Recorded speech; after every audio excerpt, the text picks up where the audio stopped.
before we go to the books of Promise, I just have a small news update as we have been doing, alhamdulillah. So we started this segment, I think, 3 weeks ago, and we have been just going news around the world, general topics. So alhamdulillah, it's been going quite good so far.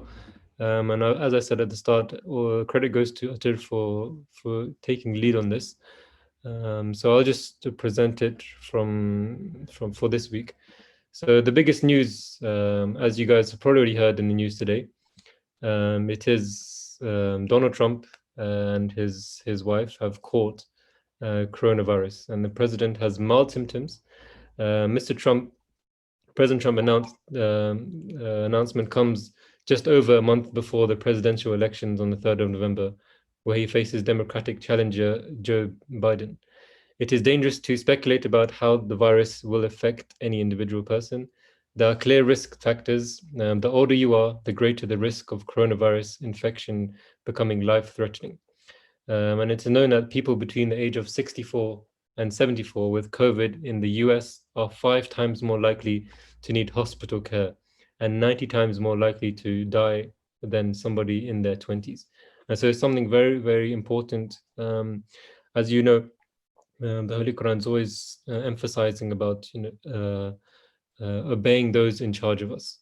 And so there are many people commenting, some negative, some positive, people praying for Trump, but also saying negative things.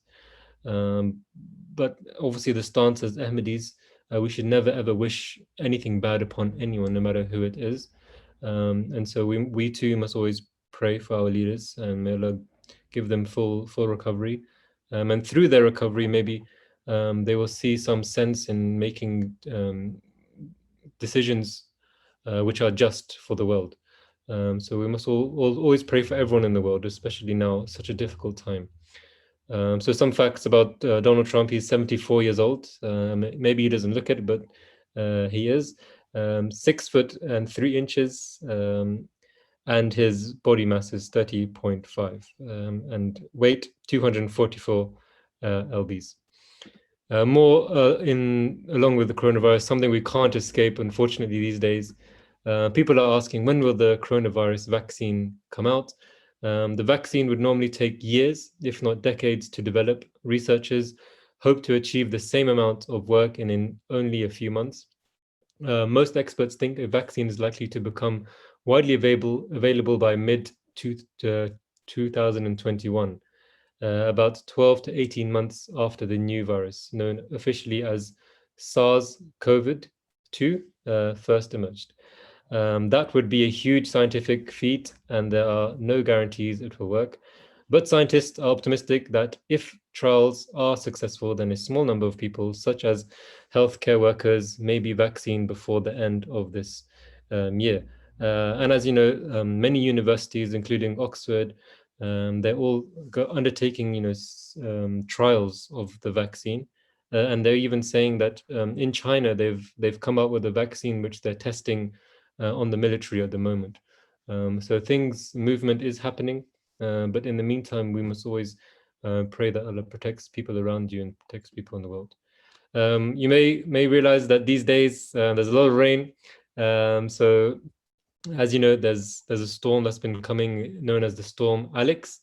And for the next few days, from Sunday, will bring overcast skies with a scattering of showers. However, it will turn dry for some later in the day. On Monday, there will be frequent showers for much of the day, but it will become dry through the late afternoon and evening with some clear spells.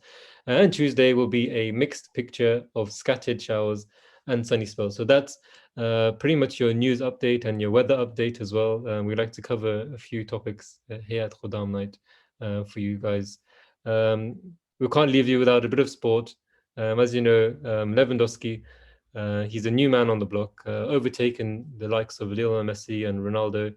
He was awarded the Player of the Year with an outcome of 477 points, and that's more points combined than the rest of the players in the top 10, which is a remarkable stat. Unfortunately, he was robbed from the Ballon d'Or, which wasn't held this year, unfortunately, but he would have definitely got it. On top of that, Champions League draws are out, and there are some very tough fixtures, especially for Man United. They're revisiting PSG. But the rest of the groups, they're very interesting, especially Group G, where Juventus and Barcelona are in the same group, meaning Ronaldo and Messi will once again meet on the same pitch, which is something which all the fans definitely wanted. Um, definitely wanted. And lastly, I'll just leave you with this. There's a new series from the Tarbiyat department, The Spirit of Waqf, and a few Waqf Zindagis in the UK explaining why they did Waqf, varying from Murabbis to people who are working in offices such as Review of Religions and MTA. So that again is very interesting if you guys want to look at that. Just 4 or 5 minutes long. You can go onto YouTube and type in The Spirit of Waqf and it will come up. Jazakallah, guys. That is the news update for this week. And with that, we'll just go over to